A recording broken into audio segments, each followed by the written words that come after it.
Hi, my name is Morgan Cake. Howdy, my name is lity Sanchez. My name is Claudia Martinez. I'm Stephanie Kovacik, and our project will be on urban issues in New York City, New York, and Tokyo, Japan. We chose New York City in New York because I visited in this summer and it was actually really fun. There was a lot of tourist attractions like the Empire State Building, the Met, Central Park, and Statue of Liberty. And then it's also setting for lots of good TV shows and movies. Movies like Spider-Man, The Devil Wears Prada, How to Lose a Guy in 10 Days, 13 Going on 30, and then shows like Friends and Suits. The second city that my team and I focused on is Tokyo, Japan. Some reasons why I chose the city include the fact that they have a very interesting culture and have kept a large portion of the traditions alive. In addition, they're a well-known tourist destination and have passed many policies aimed to keep their neighborhoods safe and clean. New York City is located in the northeastern U.S. with an area of about 305 square miles. There are five boroughs: Manhattan, Brooklyn, the Bronx, Queens, and Staten Island. The first founding settlers arrived around 1624, and the official city seal for New York City was created around 1654. The U.S. city with the highest population is New York City, and the population is about 8.336 million. It's the most ethnically diverse U.S. city, and a majority of residents in the New York City metro area are Democrats. The culture of New York City, there's many iconic places and monuments. The subway system is a really great public transportation system. It's a melting pot of many different cultures. Tokyo is located in the country of Japan and has an area of 828 square miles. It consists of 23 wards, 26 cities, one county, four island administrative units, and 15 towns and villages. Tokyo was once a fishing village until it emerged as the city it is today. The official establishment of the city occurred relatively late in Japanese history, long after the Osaka and Kyoto. The village became a city in 1603 after the Tokugawa Bakufu, which was the feudal military dictatorship and was called Edo until 1868. Tokyo's current population is approximately 37 million, and in 2010, 68.2% of the residents were aged 15 through 64. Tokyo Metropolitan Assembly is the prefectural parliament of Tokyo Metropolis.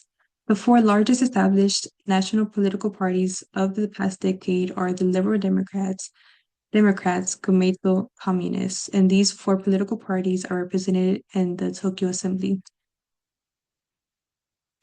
Tokyo has many diverse traditional Japanese cuisines as well as many traditional dances that involve slow gesturing with music. Japanese painting was heavily influenced by Chinese in the 14th century. In the 17th to the 19th century, they began to gain their unique art style, which was more abstract and naturalistic. Japan has also been known for its pop culture, such as anime, video games, and different kinds of fashion like gyaro. So the first issue in New York City is gentrification. So gentrification is the change in a neighborhood's economic and demographic composition due to the influx of higher income individuals, raising property values and living costs. Usually, this results in a change of residence for the historically long-standing and often marginalized communities because after gentrification, they can no longer afford housing or cultural or social continuity in their old neighborhood. Gentrification brings rising housing costs due to increased demand for property because new residents can pay higher rents and property prices. This often leads to landlords renovating or redeveloping properties to accommodate higher paying tenants, further inflating housing costs and pricing out lower income residents. Gentrification transforms neighborhoods with upscale businesses, modernized housing, and amenities that cater to affluent newcomers, often at the expense of cultural and historical character of the area. Such a shift could undermine the sense of community for long-standing residents while attracting tourism and economic investment that reconfigures the neighborhood's identity. Gentrification emerged within New York City and it arose in response to redlining policies, which systematically denied financial services to certain neighborhoods, mostly communities of color, and led to large-scale public and private disinvestment. This neglect created undervalued properties and infrastructure that would later become targets of redevelopment and investment by higher-income individuals and businesses. It also emerged from real estate booms as investors and developers looked for high returns in undervalued neighborhoods. This results is a proliferation of luxury housing and commercial projects that cater to upscale residents, which raise property values and drive out lower income residents. Overpopulation in urban areas increases the demand for housing accommodation. When combined with having a small supply, it makes competition for housing availability drive up prices, which attracts richer residents and moves out lower income communities because poor populations cannot compete. Increases in rent destabilization in New York makes it more difficult for long-term, lower-income residents to afford their houses and forces them to move out. As rents increase, neighborhoods become more appealing to higher-income newcomers, transforming the cultural and socioeconomic landscape. It's serious because gentrification is often linked with violations of tenants' rights, as landlords use aggressive tactics, including illegal eviction or harassment, to displace lower-income tenants and capitalize on rising rents. This process leaves buildings vacant during redevelopment, disrupting communities and erodes the cultural heritage of neighborhoods by displacing long-term residents and businesses that contribute to their identity. The map presents the level of neighborhood gentrification in New York City from 2000 to 2017. The main areas getting gentrified are the Bronx, Harlem, Upper Manhattan, Brooklyn, and the west of Queens. Mandatory inclusionary housing in New York requires developers to allocate 20 to 30% of units in residential developments as affordable housing in gentrifying neighborhoods, promoting socioeconomic diversity and ensuring access to low and moderate income residents. While MIH has increased affordable units, some remain too expensive for the most vulnerable. Tenant organizations like the Alliance for Tenant Power and the Metropolitan Council on Housing advocate for stronger tenant protections such as rent regulation and eviction protection to reduce displacement and support community stability. New York City is making affordable housing for middle-class newcomers and is still pushing out previous extremely low-income tenants, becoming increasingly unsustainable as residents struggle with rising living costs. The limitations of policies like MIH. While MIH has increased affordable units in some rezoned areas, it only applies to new developments in those specific zones, which means it doesn't address the broader housing crisis or protect existing tenants from displacement in non-rezoned neighborhoods. These graphs show the progress that has been made from 2014 to 2017 with the amount of affordable housing built for their goal of creating over 200,000 high-quality affordable homes in 10 years across the 5 boroughs. The critique given by Davis Brody Bond is that there are racial disparities when it comes to affordable housing because the focus is only on moderate and middle class income households, causing inequality in the affordable housing development. They can improve its solutions to gentrification by prioritizing community-informed development, which ensures local residents are actively involved in planning and decision-making process for neighborhood changes. This approach can help safeguard the needs for existing communities and ensure new developments serve diverse income groups. Additionally, strengthening rent protections and expanding rent stabilization laws can help prevent displacement, offering more security to tenants in gentrifying areas. Food insecurity in New York City. What is food insecurity? Food insecurity is the lack of access to healthy and nutritious food to support basic human needs, and a range from 1.2 to 1.6 million New York City residents are food insecure. NYC has a high population and varying levels of socioeconomic status among residents. 56 of NYC residents live in poverty or with low incomes. Poverty is the leading driver of food insecurity. Contributors to food insecurity. Living in food deserts contributes to food insecurity due to inaccessibility of fresh and healthy foods. Large geographical distance from supermarkets is a characteristic of a food desert, meaning supermarkets are inaccessible unless you have transportation, time, and money, leading New Yorkers to rely on local corner stores and bodegas, which often lack healthy foods like fresh produce. New York City averages 13 bodegas for every supermarket, but the actual numbers depend on the income status of neighborhoods and boroughs. For example, Manhattan has 9 bodegas for every supermarket, and Brooklyn has 20 bodegas for every supermarket. More bodegas instead of supermarkets means NYC residents are more likely to choose unhealthy food options. The effects of food insecurity. Physical and mental health issues, such as malnutrition, depression, anxiety, heart disease, diabetes, and hypertension. A study from the American Cancer Society found that people living in low-income areas and in food deserts have a shorter life expectancy than in higher-income areas with access to healthy foods. And this diagram shows some relationships with that. So we have hypertension, diabetes, childhood obesity, food insecurity, ratio of bodegas to full-service grocery stores, and fruit and vegetable consumption. And you can see some overlap within the diagrams. And here are some solutions to food insecurity in New York City. The NYC government has a 10-year food policy plan called Food Forward NYC. They have 5 goals. The first one and the most important one, most relevant personally, is all New Yorkers have access to healthy, affordable, and culturally appropriate food. This includes expanding food benefits like the SNAP program, distributing food more equitably by expanding cold storage, and increasing support for programs that provide fresh produce, and legislative change to incorporate social policy goals into food sourcing. One of the main governmental assistance programs is SNAP, the Supplemental Nutrition Assistance Program. It assists over 1 million households in NYC, and 20% of NYC residents are enrolled in SNAP. We also have nonprofit organizations such as the Food Bank for New York City, City Harvest, Hunger Free NYC, and the Clementine Collective, which are all food distribution programs for underserved communities. And we also have the Healthy Bodegas Initiative, which is a program to increase availability of fresh and healthy foods in communities that are the most vulnerable to poverty and health issues. Lastly, urban agriculture and community gardens increase access to locally grown fresh produce in underserved areas. And here's some progress on these solutions. The New York City government released a 2-year progress report for Food Forward NYC, their 10-year plan. There's notable progress on key initiatives such as launching a new post-pandemic food program, pursuing federal action to expand the SNAP program, transforming the emergency food network, exploring ways to expand farmers markets, urban agriculture, and similar programs, and studying ways to improve cold storage in underserved communities. Some specific food expansion programs include the Community Food Connection, Groceries to Go, and the Fresh program. Okay, now we're going to be talking about Tokyo, and first we're going to talk about flooding.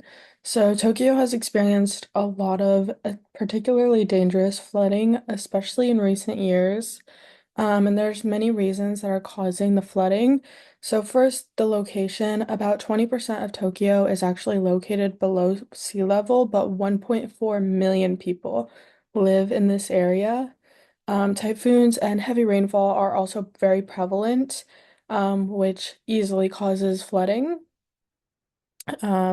This is also because Tokyo is located near Tokyo Bay, which is already very prone to flooding due to the winds driving the sea up over the walls and into the city, against the shore. And then there's also many rivers that are flowing right through central Tokyo that once that sea is pushed inshore, it also floods the rivers, as well as climate change. With climate change all over the world, major cities have seen catastrophic weather events and just dangerous conditions due to weather caused by climate change, and Tokyo is no different from that.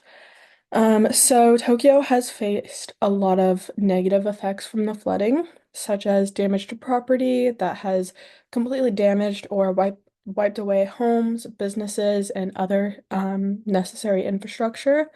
There's also an increased risk of flooding, as well as an increased risk of damage caused by those flooding. So overall, just very unsafe conditions.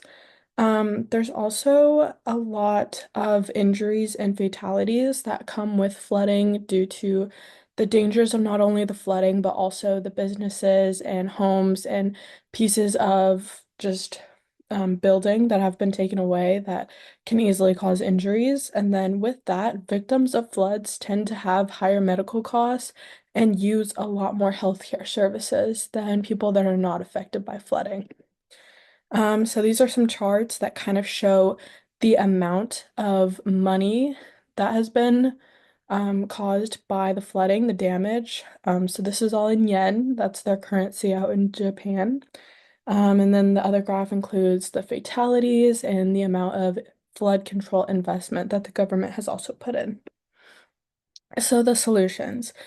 The Tokyo Metropolitan Government actually launched the Tokyo Resilience Project in December of 2022, which their plan is to put in approximately 7 trillion yen or 47.3 billion US dollars on their infrastructure. So this includes expanding the sewer system, building communities up on higher ground, doubling the capacity of their underground reservoirs, raising the height of the seawalls, and as well as using artificial intelligence to predict seawater levels. So this is all in an attempt to try to minimize the amount of flooding that Tokyo is actually receiving from all of these issues. They also are building a lot of underground infrastructure. So this includes a lot of drainage systems, a lot of pipes and water reservoirs underground that will collect the rainwater, the excess rainwater, and transfer it underground and move it away from the city, all in an attempt to kind of get that water off of the streets of Tokyo and away from citizens and infrastructure and push it away so it's not affecting anybody. And then disaster preparedness. So Japan is actually considered one of the better countries when it comes to disaster preparedness. But it goes to show that nobody can really be like overly prepared when it comes to natural disasters and weather events. It's really hard to prepare for these. So it just goes to show that even places that are really, really good with disaster preparedness still need work. So the results of these solutions, so these are some of the water pipes and the underground reservoirs. So it's kind of like a graph and then an image of what they look like. So the results, Tokyo has seen many improvements with their flood control investing. They've invested a lot of money and resources to try to minimize the amount of flooding that their civilians and citizens are going through, damages, injuries, all of that. But there definitely still is some work that needs to be done. They have still faced major floods, even as recent as this year in September, they had another major flood from an earthquake. So they're definitely facing a lot of big weather events that cause major flooding in the city, but it's definitely improved a little bit with their underground reservoirs. Throughout the years, the cities of Japan have experienced a wide range of issues, much like any other city around the world. The specific issue that I will be discussing is the quality of life of Tokyo's residents. The issue appears to have emerged more recently since the 2008 economic crisis. The two main contributors to their quality of life include urban inequality and food insecurity. To begin with, one very important contributor to the Japanese life quality has been urban inequality. Urban inequality started to increase in the early 2000s in Tokyo, but began to decline in the late 2000s as a result of the shock period of the financial crisis of 2008, but then it increased again in the late 2010s. There are three major contributing factors, which include the labor market and increase in the number of irregular workers, aging population, and limited redistribution. Tokyo has already started to face the problem of aging as the number of older people in the city has tripled between 1980 and 2010. This is a consequence of Japan's birth rate decreasing significantly over the years. The decrease in birth rate has caused for there to be a higher percentage of older citizens than younger. Secondly, Tokyo's food self-sufficiency ratio has decreased as a result of more people migrating to the city, thus forcing out the cultivating lands. As of this year, Japan's food self-sufficiency rate is 38% on a calorie basis, meaning that less than half the calories needed to feed the entire population are produced within the country. The decrease has prohibited Tokyo from having the ability to support themselves and having to rely on neighboring prefectures as well as producers in foreign countries. Relying on other countries for food is not ideal because there's no guarantee of always having those goods. And in 2021, it was reported that there were only 40 food pantries in Tokyo to support 14 million residents. These factors combined will cause more hardship for poor populations to afford simple necessities.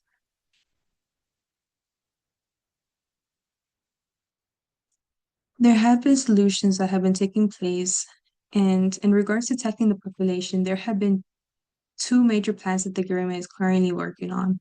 The first is to provide more assistance to childbearing households. This plan is primarily focused on increasing the country's birth rate rather than the overcrowding issue that Tokyo has been facing. The second plan has recently been discussed in the month of November, which is this month, and has created much controversy. The plan states that they will not allow women over the age of 25 to marry, and they will have their uteruses removed at the age of 30. In addition, women older than 18 will be prohibited from attending college. The goals of this plan have been seen as another form of controlling the rights of women. As far as food insecurity, there is a restaurant owner named Hiroko Kondo who created Kodomo Shokudo, where nonprofit organizations would provide food welfare services. In 2022, the government began emphasizing the importance of eating seasonally and boosted domestic production of staple products. So in conclusion, I would say that Tokyo still has much progress to make in order to ensure the well-being of its citizens. These are our references.